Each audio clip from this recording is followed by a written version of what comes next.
which no one else could possibly have.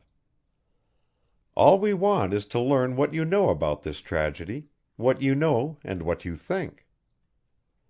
Barker raised his head. For a long time he stared silently at Carroll.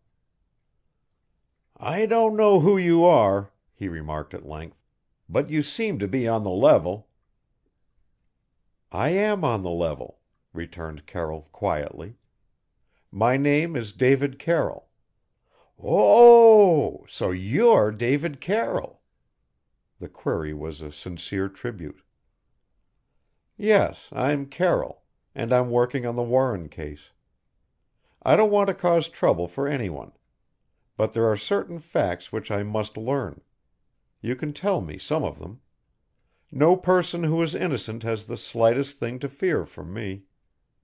And so, Barker, if you have nothing to conceal, I'd advise that you talk frankly."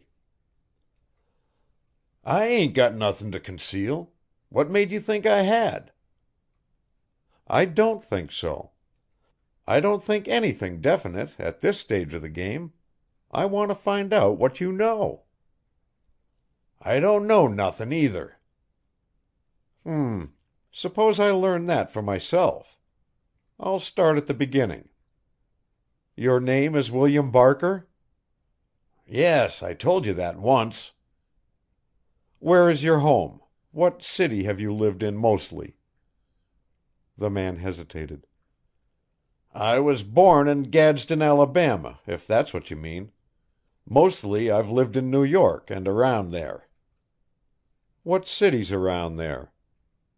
"Newark." "Newark, New Jersey?" "Yes.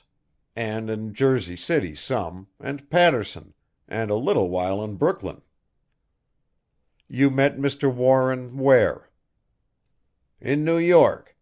I was valet for a feller named Duckworth, and he went and died on me typhoid. You can find out all about him if you want. Mr. Warren was a friend of Mr. Duckworth's, and he offered me a job. We lived in New York for a while, and then we come down here." "How long ago?" "'Bout 4 years, maybe 5." "What kind of a man was he, personally?" Carroll watched his man closely without appearing to do so. He saw Barker flush slightly, and did not miss the jerky nervousness of his answer, that or the forced enthusiasm. "Oh, I reckon he is all right. That is, he was all right. Real nice feller." "You were fond of him?" "I didn't say I was in love with him. I said he was a nice feller." "Treated you well?" "Oh, sure, he treated me fine." "And yet he discharged you yesterday." Then Carroll bluffed. "Without notice." Barker looked up sharply. His face betrayed his surprise, showed clearly that Carroll's guess had scored. "How'd you know that?" "I knew it," returned Carroll. "That's sufficient." Barker assumed a defensive attitude. "Anyway," said he, "that didn't make me sore at him, because he gave me a month's pay. And that's just as good as a notice, ain't it?" "Yes, I guess it is." Carroll hesitated. "Did he pay you in cash?" "Yeah, cash." Again Carroll hesitated for a moment while he lighted a cigarette. When he spoke again, his tone was merely conversational, almost casual.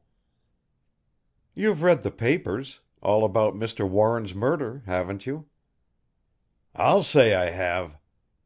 "What do you think about it?" Again that startled look in Barker's eyes. Again the nervous twitching of hands. "Whatcha mean, what do I think about it?" "The woman in the taxicab. Do you think she killed him?" Barker drew a deep breath. One might have fancied that it was a sigh of relief. "Oh, her? Sure, she's the person that killed him." "He knew a good many women?" suggested Carroll interrogatively. He got along pretty well with them?" "H'm." William Barker nodded. "You said it then, Mr. Carroll. Mr. Warren, he was a bird with the women." Chapter 8.